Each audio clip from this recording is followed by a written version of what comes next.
tuvimos chance en algún momento de presentarte como la doctora Denise. Entonces, Denise, buen día, momento, bienvenida. Pero no sucedió. Ajá. ¿Pero estudiaste medicina, sí? ¿Llegaste a estudiar? Estudié y abandoné. ¿Y hasta qué? No, segundo. Bien. Pocos años, un par de años, en mi juventud, hace 10 años. En mi juventud, pará. Lo que la gente no sabe es que Denise no tiene ni 30 años. Tengo 29. Es gracioso que digas en mi juventud a alguien que todavía no tenga 30 años. 20:30 me confirman. 20:30, entonces el partido de básquet esta noche, así que rectificamos. Bueno, arriba de la mesa hay un montón de asuntos que a veces... Entiendo que está la lógica y entiendo que así son las cosas. Nos quitan la chance de... La información en sí misma, el dato, ¿por qué no? La anécdota a veces nos impide abordar los temas con cierta globalidad y por ende profundidad, aunque luzca contradictorio. Pero vamos a ver si una cosa no nos impide de la otra, ¿no? Primera cosa, para no creer que todo el mundo sabe de qué estamos hablando. ¿De qué hablamos cuando hablamos de la ONG Nada Crece a la Sombra? Nada Crece a la Sombra es un proyecto que surge en el marco de la campaña de No a la Baja, en un momento que se hablaba mucho de la cárcel como solución a todo, así como ahora de alguna manera se está hablando mucho de los militares como solución a todo.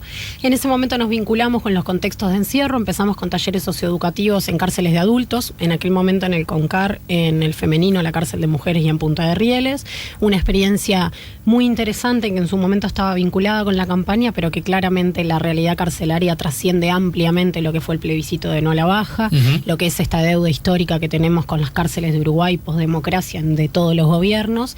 Y bueno, y ahí nos quedamos vinculados, trabajamos también un par de años en el Instituto de Inclusión Social Adolescente, en el INISA, en algunos centros, y luego volvimos el año pasado a cárceles de adultos. Actualmente trabajamos en el CONCAR con varones y con mujeres trans, y en el femenino, la cárcel de mujeres, trabajamos con 5 talleres socioeducativos, vamos de lunes a viernes, básicamente durante toda la jornada.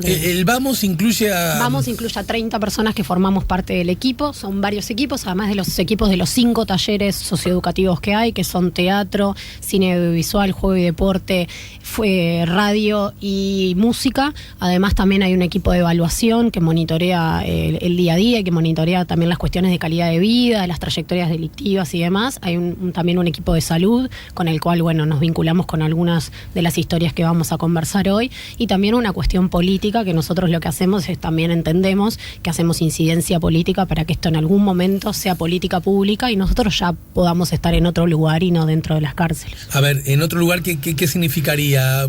Cuando ustedes proyectan justamente esa política que generan, lo buscan visorando, imaginando qué escenario.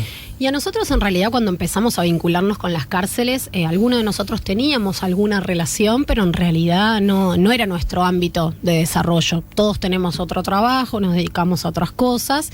Y empezamos a entender que los contextos de encierro de las cárceles eran un lugar de tanta urgencia que merecía una mirada interdisciplinaria a la hora de construir política. Ahí fue que nos vinculamos y que empezamos a estudiar estos temas. Muchos nos especializamos en estos temas desde la academia y desde nuestras formaciones en el día a día. Y para nosotros lo esperable sería que este proyecto tenga una razón de ser en este tiempo histórico, pero que eventualmente luego nos trascienda, que sea política pública, que haya mucho más gente que nosotros y que, bueno, que finalmente se cumpla un ciclo de decir, se generó una política pública porque las cárceles es viable abordarlas y existen muchas posibilidades y además también no somos los únicos que están adentro de las cárceles, hay muchísimas personas trabajando, hay muchas iglesias también, hay muchos distintos grupos de personas que forman parte de la cotidianidad de las cárceles y que lo esperable es que algún día todo esto sea política y sea política pública y que no dependa de la voluntad de los grupos de personas que van. Y cuando se abordan estos temas, hay un asunto que vos dijiste al pasar y es, tenemos un déficit negativo histórico post-dictadura y con esto implica además que ya no se puede, un partido no podría acusar a otro de que no lo ha hecho bien, porque en realidad todos, seguramente con algún grado de matiz, pero todos lo han hecho bastante mal, ¿no? Podría decirse. Sí, la cuestión carcelaria es una cuestión que ha superado todos los gobiernos.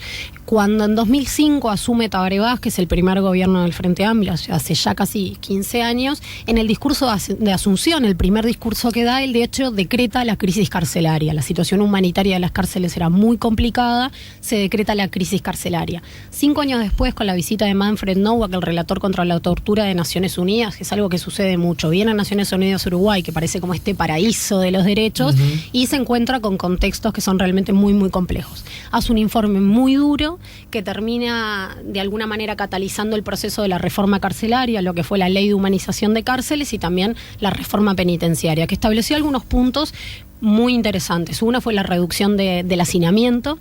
El hacinamiento en ese momento estaba en 160%, el máximo aceptado por Naciones Unidas es 110%, hoy está en 105%, estamos dentro de los estándares internacionales, aunque hay que ver si eso es homogéneo en todo el sistema o si en realidad hay lugares del sistema que sí tienen hacinamiento. Me quedo ahí. El hacinamiento como problema, si bien es exagerado decir que desapareció como problema es justo decir que ha disminuido, ¿no? Sí, ha disminuido, la tasa general de hacinamiento está por debajo de los índices permitidos por Naciones Unidas, estamos más o menos en un 105%.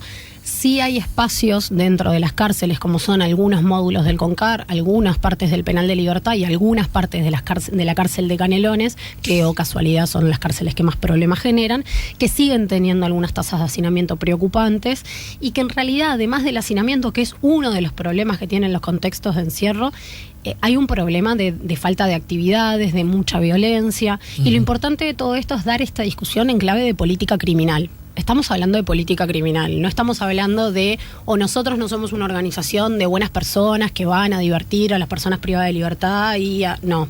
Nosotros entendemos que trabajamos en política de seguridad, en política criminal, y que no hay que construir eufemismos cuando se habla de estos temas. Y en ese contexto, entonces, siguiendo ese trazo histórico, quedamos con que después de los malos informes que de la perspectiva internacional se hicieron sobre el estado de las cárceles, el sistema político apeló, buscó encontrar algún tipo de solución. Ya dijimos que mediante la ley algunas cuestiones del hacinamiento un poco se mejoraron. Sin embargo, en otros ítems seguimos con muy mala nota aún, ¿verdad? Sí, otra de las cosas que generó la reforma carcelaria y que fue una cuestión muy importante fue la entrada masiva de lo civil. Recordemos que la institución carcelaria es una institución históricamente policial que ha tenido mucho que ver con esto pensarlo desde la seguridad, pero no solamente de lo que significa la seguridad. Seguridad es un espacio como este, en el que vos y yo nos sentimos seguros. La seguridad en la cárcel se rige a través de la violencia. O sea, lejos de generar seguridad, genera desconfianza, genera más inseguridad, y se pensaba desde esa lógica. La entrada masiva civil generó algunos cambios en cómo se pensaba la privación de libertad y también generó, entre otras cosas, por ejemplo, la feminización de la fuerza del trabajo. Muchas mujeres entraron masivamente a trabajar en las cárceles. Los problemas siguen siendo los mismos, siguen siendo el altísimo nivel de encierro, los altísimos problemas con los que vienen las personas de salud, los usos problemáticos de sustancia, la corrupción policial, la corrupción en el día a día, el tráfico, el delito dentro de la cárcel. Todas esas cosas siguen existiendo y ahí es donde es bien interesante. Así como hace unos años se logró un acuerdo interpartidario para entender que la crisis carcelaria era una situación urgente porque repercute sobre la seguridad de todos nosotros en el día a día, porque salen 6.000 personas al año, de las cuales 4.000 vuelven a la cárcel. Así como en ese momento se determinaron algunas cosas, sería bien interesante que en este momento de año electoral, en que que muchos de los temas se toman un poco para lados que no sirven tanto a la discusión, que sea un punto de encuentro entre los partidos, porque venga el gobierno que venga, va a ser un tema que va a tener que abordar y que no va a poder desplazar 5 años.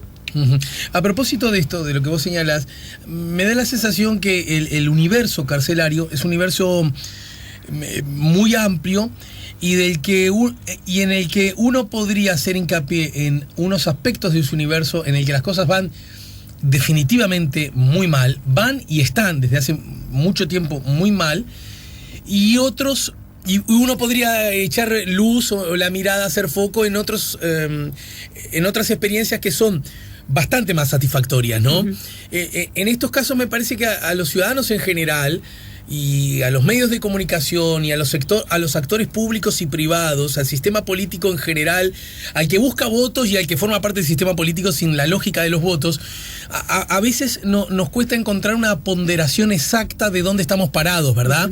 Para que no nos venga el conformismo hipócrita del que siempre es servir al poder de turno. Y que no nos venga también el sistemático contra todo, que no es capaz de distinguir y discriminar cosas buenas de las malas. ¿Se entiende? Sí, claro. Desde ese lugar, ustedes que están adentro y que tienen una mirada mucho más privilegiada que la que podemos tener nosotros, desde la perspectiva, repito, ciudadana, ¿dónde y en qué lugar deberíamos ponernos exactamente desde esa con esa lógica? Lo que tiene interesante Uruguay, que tal como lo estás diciendo, no hay que ir muy lejos a buscar experiencias exitosas, no hay que ir muy lejos a buscar cárceles que dentro de lo que son los sistemas carcelarios que siempre revisten violencia y siempre revisten sufrimiento, funcionan mucho mejor. El caso de la Unidad 6, la cárcel de Punta Rieles, la vieja cárcel de Punta Rieles, el caso de algunas cárceles del interior, la Unidad 20 en Salto, Campanero, hay unidades dentro del interior que tienen proyectos interesantes. En Flores también, por ejemplo, hay un proyecto bastante interesante. Sin embargo, también tenemos una situación muy, muy crítica en algunas cárceles de la zona metropolitana. Es el caso del Concar, la cárcel de Canelones y la cárcel de Libertad, que es donde están alojados la mayoría de las personas privadas de libertad. Ahí hay un foco de inseguridad. Tenemos como una decisión como un poco complicada, que es lo mismo pasa en el sistema penal adolescente. En el sistema penal adolescente hay unas 14 cárceles, de las cuales 2 podríamos decir que tienen una rutina de vida un poco más alejada de la violencia, que es la cárcel de Cerrito, que queda en la Colonia Berro, que tiene un equipo de trabajadores muy comprometido, y el proyecto Granja, que también queda en la Colonia Berro. El resto de las cárceles de adolescentes son muy violentas. El resto de las cárceles de adolescentes exponen a los adolescentes al ejercicio de la violencia cotidiana y también a los trabajadores y las trabajadoras al riesgo de lo que significa trabajar con la violencia cotidiana. Entonces también ahí es donde tenemos que ver desde el sistema político qué régimen se está privilegiando. Porque si ya hay experiencias exitosas dentro de los propios sistemas uruguayos, ¿por qué seguimos sosteniendo que la inmensa mayoría de la población esté en los lugares más complicados, más hostiles? ¿Por qué no hay una dotación de recursos que ni siquiera significa mayor gasto, sino repensar un poco la gestión carcelaria para ver qué modelos privilegian otras cosas, qué modelos generan mayores niveles de seguridad, qué modelos generan que la gente esté más tranquila en el día a día, los trabajadores, las personas privadas de libertad, qué modelo genera un modelo de trabajo, de educación, para que esas personas cuando salgan puedan vivir en sociedad, que es de última lo que todos queremos. Y desde esa perspectiva hay algunas cosas que de tanto escucharlo uno las termina repitiendo como loro y hasta se hace una especie de experto de kiosco, ¿no?, en estos temas. Por ejemplo, yo me animo a ir a cualquier esquina de cualquier ciudad del mundo para decir, bueno, la experiencia global, mundial, indica que las cárceles, desde la perspectiva de la recuperación y la generación de ciudadanía, para después la convivencia pacífica cuando el individuo salga de prisión, resulta más satisfactoria en cuanto a los resultados si no es una mega cárcel, por ejemplo, ¿no? Sí. Sobre eso... Hay acuerdo. Hay acuerdo. Y yo me siento un tarado repitiendo esta pregunta una y otra vez. ¿Y por qué seguimos haciendo cárceles grandes? Es decir, ¿qué es lo que...? Tiene que haber una razón, porque ya la razón de que son todos una manga de hijos de no sé qué, o toda una manga de burros ineptos, cualquiera de las dos opciones me resultan insuficientes. Tiene que haber una razón. Sí, seguro que hay razones que no estamos entendiendo o que nos falta conocimiento para comprenderlo. Hay un acuerdo que es de todos, porque también es un acuerdo que trasciende a la derecha y a la izquierda, es un acuerdo que trasciende lo nacional, que es internacional, que es que las cárceles de más de 500 personas no son recomendables, nunca. Incluso podemos verlo en la experiencia nacional. Las cárceles más pequeñas funcionan mucho mejor que el Concar, que tiene 3.500 personas. Eso no hay duda.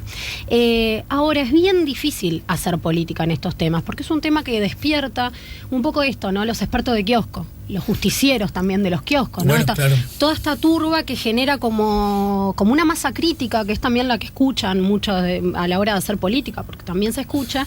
Y hay otra cosa que también está claramente estudiada, que gran parte de la tensión que existe dentro de la cárcel o la falta de desafíos que se asumen dentro de la cárcel para otra forma de hacer política está dada por la tensión entre el adentro y el afuera.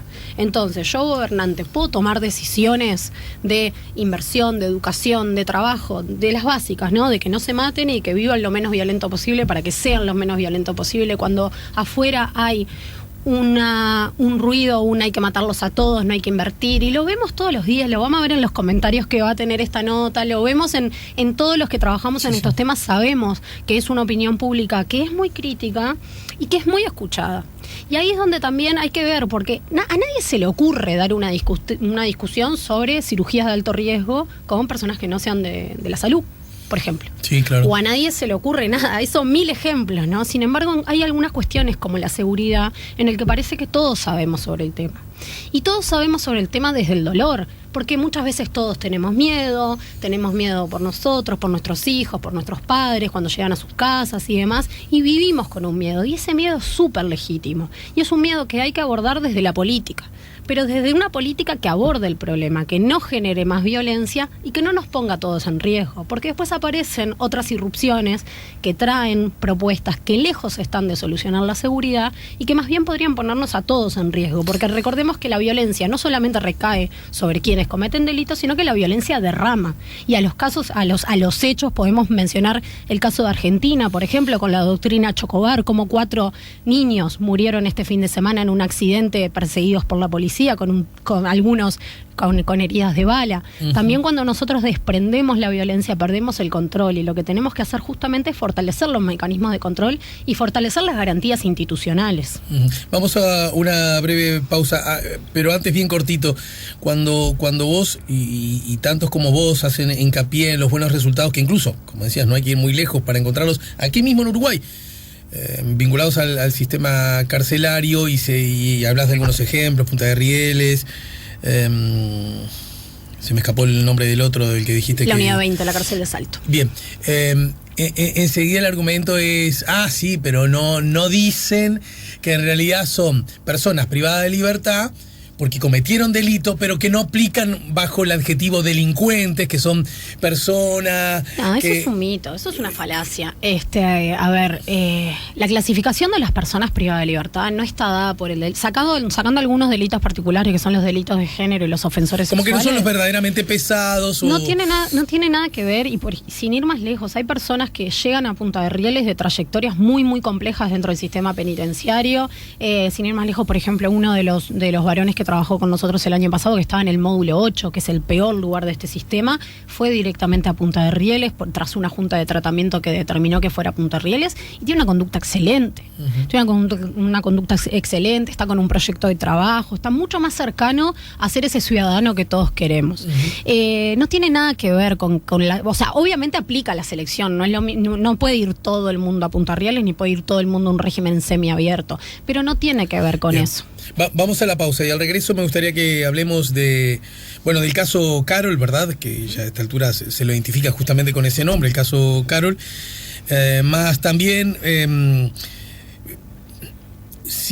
yo pienso, ¿no?, que si algún guionista que está estudiando para escribir series o cine maneja la posibilidad en su guión de poner que el director de un instituto se contamina por tomar algo que estaba previsto que lo tomen los internos, y en realidad se contaminó porque sí, estaba con sustancias que te contaminan, pero que estaban colocadas en forma deliberada para aplacarlos, es probable que a ese guionista, el maestro, le diga: no, mirá, macho, exageraste, esto está demasiado, está bien que simbólicamente quieras... No, y en este caso no hay exageración, ¿no? En las cárceles uruguayas la realidad supera la ficción. Vamos a la pausa y seguimos conversando con Denise Legrand de Nada que Crece a la Sombra. Estamos en el 98.7. Estamos poniendo la mañana en camino, estamos conversando con Denise Legrand de la ONG Nada Crece a la Sombra. Bueno, cito como fuente El País, investigación en el INISA, director se intoxicó con jugo que era para los internos. A propósito de esto, ustedes, vos misma, han hecho una serie de comentarios. Me gustaría que nos dieras tu visión de los hechos. Sí, bueno, la situación de INISA en particular, esta es muy preocupante. Hubo una rapidísima reacción de parte de las autoridades, Gabriela Fulco reconociendo que era un hecho delictivo grave. Eso me parece que es una señal bien interesante. O sea, recordemos, se trata de que a los muchachos que están ahí... El jueves el director de CMC llegó al centro, tomó un vaso de jugo, se descompuso, lo ingresaron a un centro de salud, lo ingresaron al CASMU y en el CASMU le hicieron algunas pruebas, le hicieron una tomografía de cráneo, dio normal, le hicieron un análisis de alcoholemia, le dio negativo y le aplicaron una ampolla de un fármaco que lo que hace es inhibir los efectos de las benzodiazepinas, o sea, del diazepam, entre otras drogas, y reacciona inmediatamente. Así se comprobó que efectivamente el jugo contenía diazepam. Si le inyectaron eso es porque de alguna manera fue una de las hipótesis. Sí, la sospecha era directamente que el jugo... Sí, esto no tendrá... Sí, que el jugo tenía ingresa descompuesto con lo que genera el diazepam en altas concentraciones. Y a él lo descompuso porque se supone que él no está como habituado, digamos. ¿Por qué a los muchachos no los descompone? Porque cualquiera, si uno se toma un diazepam, va a quedar lento, va a perder tensión muscular, le va a costar hablar, va a babear, o sea, las básicas, ¿no? Lo que pasa en el diazepam. Es una situación muy preocupante. Es una situación muy preocupante que merece una investigación inmediata, además de la administrativa. Por un lado hay un camino administrativo que la gestión entiendo que ya ha respondido inmediatamente asumiendo que había un problema y que había una investigación, y por el otro hay que analizar hace cuánto los adolescentes están siendo sometidos a esto. Varias cuestiones. Hay formas de analizar esto desde la farmacología, analizando la orina, que es algo muy poco invasivo, también se puede analizar a través de la sangre, pero lo menos invasivo es la orina. Necesitamos saber hace cuánto los adolescentes están siendo sometidos a esto. Y lo otro también, que más allá, primero, hay que ver si los adolescentes tienen indicación. Ninguna indicación es colectiva, como para que sean el jugo de la cena, pero estas cosas hay que decirlas, porque también se empiezan a decir... es que necesitaban, se los mandó el médico. Es que bueno, hay que ver. Por más que hubiera una indicación, el diazepam viene en una determinada presentación, porque tiene una razón de ser. No es caprichoso que las cosas vengan en pastillas, es porque la grajea una tiene que tomarlo y pasa por el cuerpo y en el cuerpo toma lo que necesita. Pero al gato de mi casa yo le doy alguna pastillita que manda el veterinario disimulada en un poquito de carne porque no lo quiere, pero un gato, a un animal. Claro, pero nunca diluido en un jugo, nunca como una cuestión colectiva y es muy preocupante la situación porque ¿qué hubiera pasado si el director no se hubiera intoxicado? ¿Qué hubiera pasado si un trabajador no estuviera comprometida su salud en esto? Ahí es donde tenemos que ver mucho más qué está pasando dentro de los contextos de encierro y no alcanza con las investigaciones administrativas. Está todo bien con las investigaciones administrativas, hay que encontrar a los responsables, sin duda que hay que encontrar a los responsables, pero tenemos que ver qué efectos ha causado esto en los cuerpos de las personas que ingirieron esto, hace cuánto lo ingirieron y también visualizar las consecuencias. Estamos hablando de 9 adolescentes que viven en ese centro. Es un centro que la Institución de Derechos Humanos pidió el cierre en diciembre del año pasado porque el último adolescente que se suicidó durante esta gestión, el 6º adolescente, se suicidó ahí en un momento en que lo dejaron solo, había varias alertas y él quedó solo y se mató. Es un centro que, para los que no lo conocen, es un agujero. O sea, es un lugar muy oscuro, muy siniestro. Y que, de nuevo, esto no tiene que ver con que... ¿Pero tienes que ser grado 5 de algo para darte cuenta que así no se recupera nadie? No, en un lugar oscuro. No. Pero no lo entiende cualquiera, de que ni siquiera se me ocurre pasarme por la cabeza preguntarme qué posible delito cometieron. Si están ahí es que cometieron un delito, sí. y nadie sugiere que tengan que no tengan que pagar por ese delito de algún modo. ¿Estamos de acuerdo? No, claramente, los adolescentes que cometen delito, tenemos un sistema penal adolescente que rige a partir de los 13 años, entre los 13 y los 18, para todos los adolescentes que cometen delito, que establece penas, todo lo que... Por ahora no es la discusión. Ahora, tenemos... Porque es falso también que si sos adolescente y cometes un delito te volvés a tu casa, ¿no? No te volvés a tu casa. Hay una ley, la 19.055, que establece el mínimo de 1 año de privación de libertad para delitos graves. A partir de rapiña se considera un delito grave. O sea, los adolescentes no vuelven a sus casas. Nosotros trabajamos bastante tiempo con cárceles de adolescentes. Hay una pena que es muy dura y hay un sistema que es la antesala al sistema penal adulto. Y eso es lo que tenemos que ver hoy. Porque esto no se trata, como muchos a veces quieren derivar la discusión, cuestión de, ay, no, defienden a los delincuentes o no, pobrecitos ellos que cometieron delito. No se trata de eso. Acá nadie está discutiendo de que las personas cometen delito, nadie está discutiendo que hay que trabajar en la responsabilización de ese delito. Las personas tienen que responsabilizarse de los delitos, tienen que responsabilizarse del daño, hay que pensar cómo resarcimos a las víctimas y en el medio tenemos que aplicar política para que esas personas no sigan haciendo daño.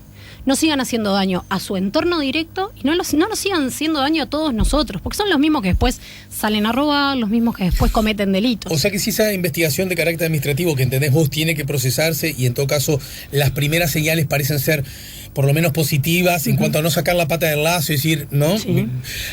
No obstante ello, a ver si te sigo bien, deberían ingresar a la órbita judicial, propiamente dicho. Sí, nosotros lo que entendemos que además de lo que es la denuncia, el trámite administrativo y la eventual denuncia penal, si define el inicio que va a hacerlo, ¿no? Con lo respecto a los trabajadores, eso va por un lado. Por el otro es importante saber hace cuánto los adolescentes están siendo medicados sin su consentimiento y sin indicación. Y también es una cuestión de orden. O sea, acá tiene que intervenir sea la institución de derechos humanos, sea el organismo que sea, pero hay que claramente... Que vos a lo mejor entendés más que yo, que un fiscal no intervenga al ver esa situación y al enterarse por los diarios, ni siquiera en forma privilegiada, por los diarios, darse cuenta de que en un lugar resulta que se contaminó un director porque tomó algo, que tenía algo que contamina para dárselo a los internos, a los muchachos.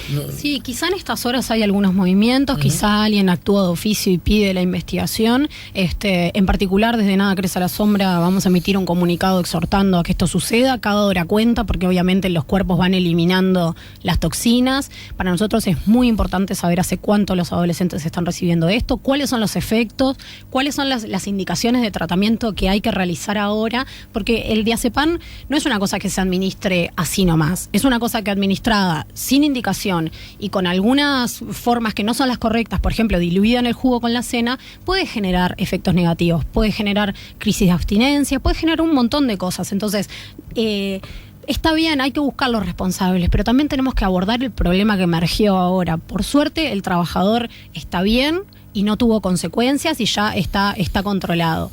Por suerte habrá otros trabajadores que no serán contaminados de la misma forma. Ahora seguimos teniendo un problema, que es que hay 9 adolescentes recluidos en ese centro y que hay que ver qué estuvo pasando con esos adolescentes. Más allá de las responsabilidades. También, ¿no? Sí, ni hablar. Claramente, la aplicación de fármacos es algo súper extendido, en general con indicación, y podemos discutir mucho sobre cómo las drogas legales sustituyen más o menos y bastante mal a las ilegales y todo lo que se puede hablar de lo que es la farmacología dentro de los contextos de encierro, que es un capítulo enorme en sí mismo.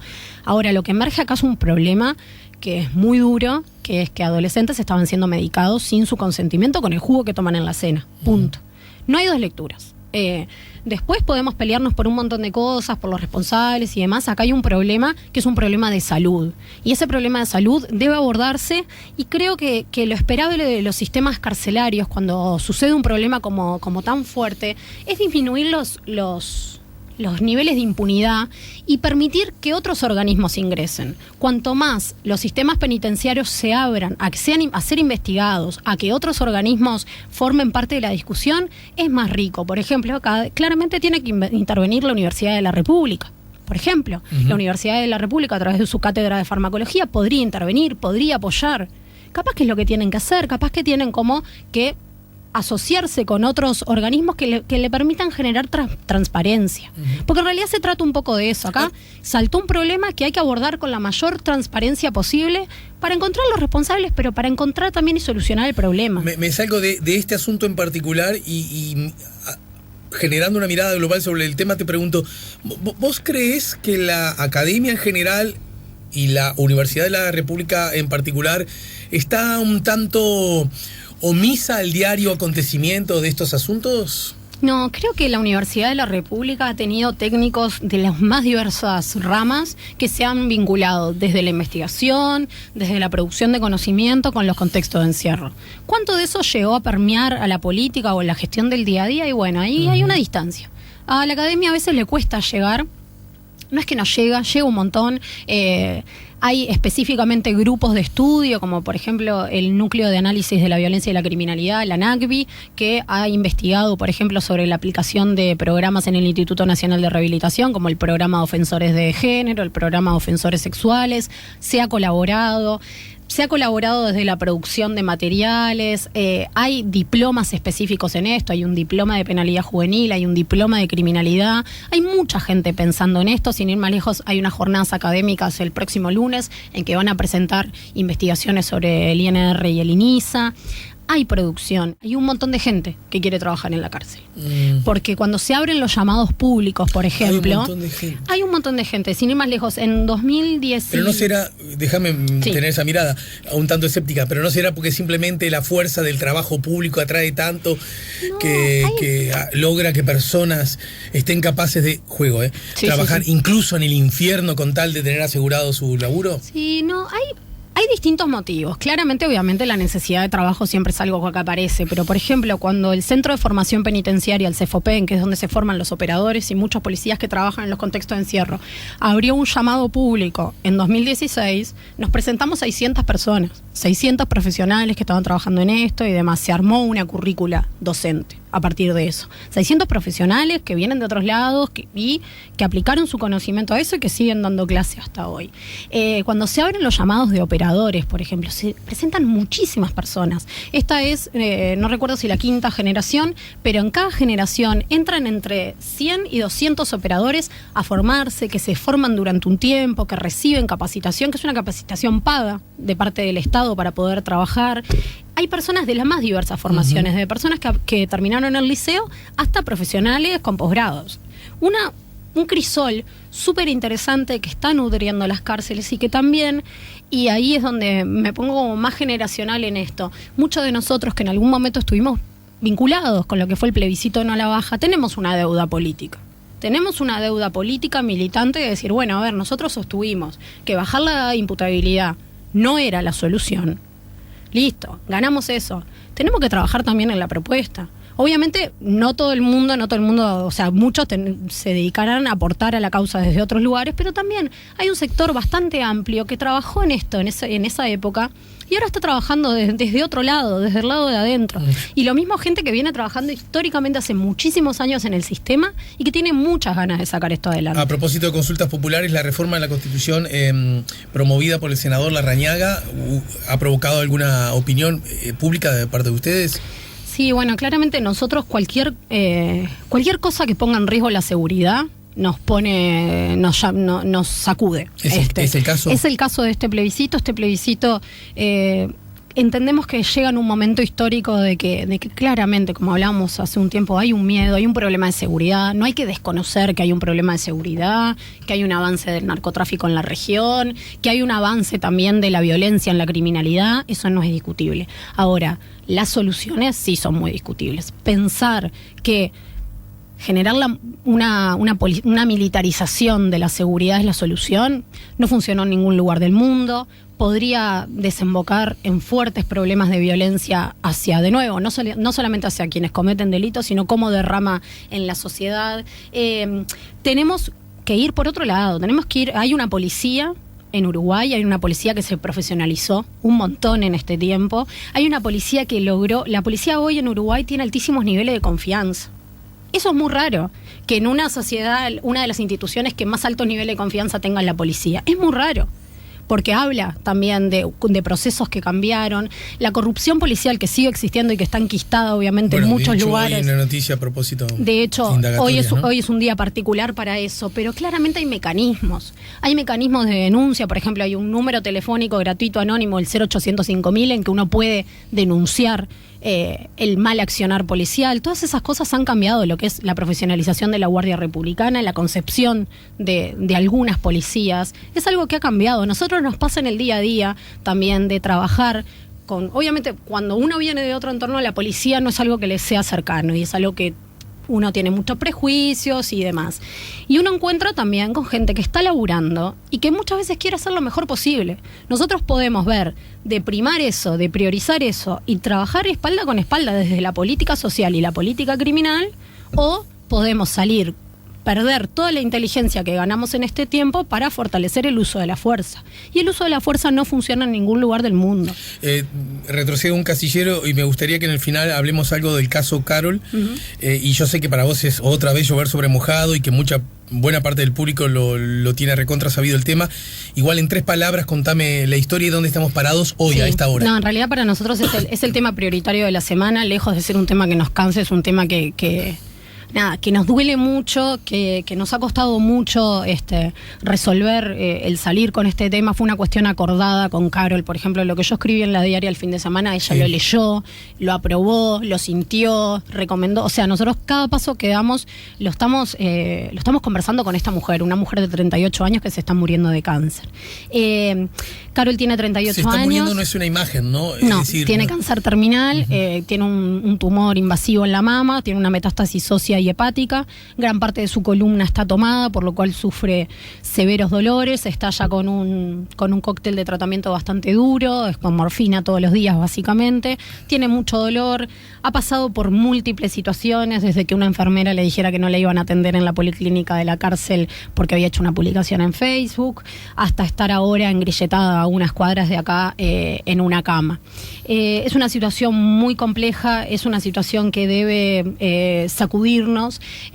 Y acá lo importante es que no se está pidiendo el cese de la medida, se está pidiendo una prisión domiciliaria, como otras personas en Uruguay lo tienen, como las reglas internacionales a las que Uruguay adhiere, como es el caso de las reglas Mandela, pero en particular las reglas Bangkok, que son las que hablan sobre la privación de libertad de las mujeres, establecen que se debe evitar el encarcelamiento siempre que sea posible. Y hay una cosa también que es muy importante, Carol no es un riesgo para la sociedad. A las personas privadas de libertad se les aplica un sistema que es el OASIS, que es un sistema en que mide el riesgo de reincidencia y que mide un montón de cosas, es un sistema súper completo. Entre ellas se mide la posibilidad de reincidencia. Básicamente el riesgo de Carol es bajo o nulo, y en particular hay una parte del formulario que pregunta: ¿cree usted que va a volver a cometer un delito? Carol contesta que no, y cuando le piden que argumente dice: porque me estoy muriendo.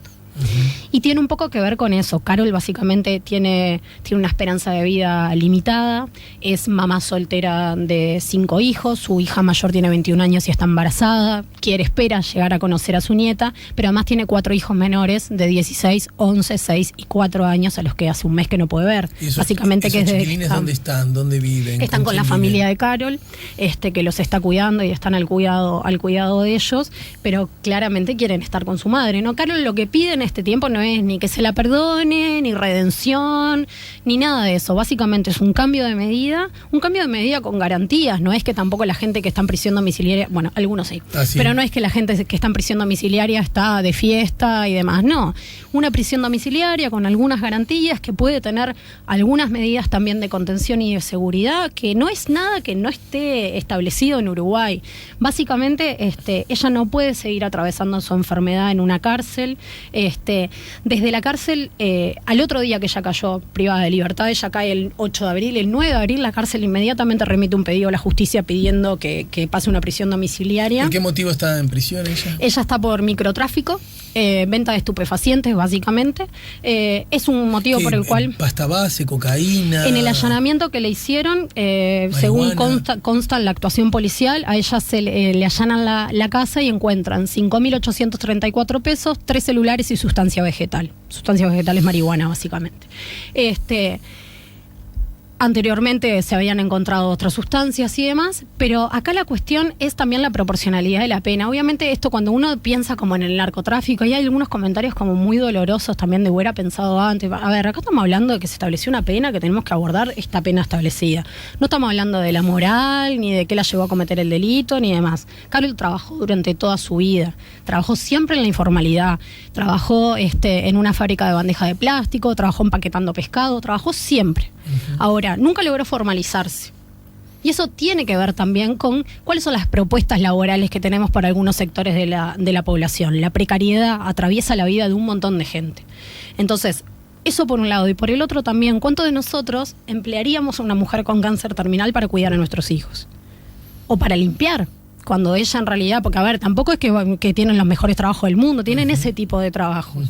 Ella tiene un riesgo óseo severo, podría sufrir una fractura. Ella no puede estar limpiando una casa, por ejemplo. ¿quién se va a arriesgar a contratar a una mujer con un cáncer terminal? Nadie. Entonces también desde el sistema muchas veces se atrapa algunas personas que, lejos de justificar el delito, porque el delito no hay que justificarlo nunca, pero hay veces que muchas veces las personas toman algunas decisiones que no son las que quisiéramos, pero realmente a veces el sistema es muy complejo. ¿Y de quién depende que cumpla su prisión domiciliaria? Bueno, básicamente depende de la justicia. El Instituto Nacional de Rehabilitación ha hecho incansables esfuerzos por solicitar a la justicia la prisión domiciliaria. Desde los equipos de salud lo mismo, se han remitido muchísimas cartas y pedidos. Juan Miguel Petit desde el comisionado parlamentario también. Fiscalía entendemos que ya se había expedido, que se estaba expidiendo. O sea, si todavía no está cumpliendo la pena en su domicilio, ¿por qué es? Es decir, ¿quién o qué es lo que lo frena? Según nos han dicho, la jueza que tiene el caso está de licencia y la jueza subrogante no ha tomado decisiones. Podría hacerlo, ¿no? Podría hacerlo. Entendemos además que es un caso que tomó estado público, entonces, bueno, a veces cuesta también tomar decisiones.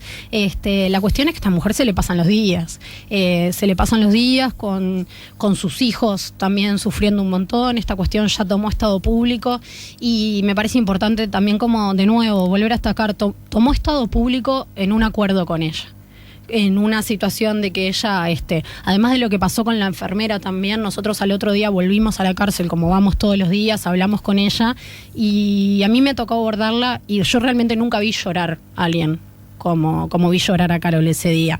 Ahí cuando ella tiene como una crisis como bastante fuerte, nos cuenta que luego de lo que pasó, además de que se le negara la asistencia, esta persona sube al piso a hostigarla, le dice algunas cosas como bien jodidas. La enfermera. La enfermera, entre ellas, una de las cosas. O sea que insiste en la actitud, digamos. Sí, a las 11:30 de la noche, según cuenta Carol, la enfermera le dice, bueno, la provoca de distintas maneras, y en un momento la enfermera le dice, bueno, a ver, si no tomas la medicación mejora si te morís más rápido. Y ahí Carol decide renunciar al tratamiento. En ese momento firma una cartita diciendo yo no voy a tomar la medicación porque la enfermera me dijo. ¿Dónde está la enfermera ahora? ¿Qué es? Ella fue suspendida de su lugar de trabajo, se están haciendo las investigaciones y ahí también cómo el sistema puede vulnerar sin parar a una mujer.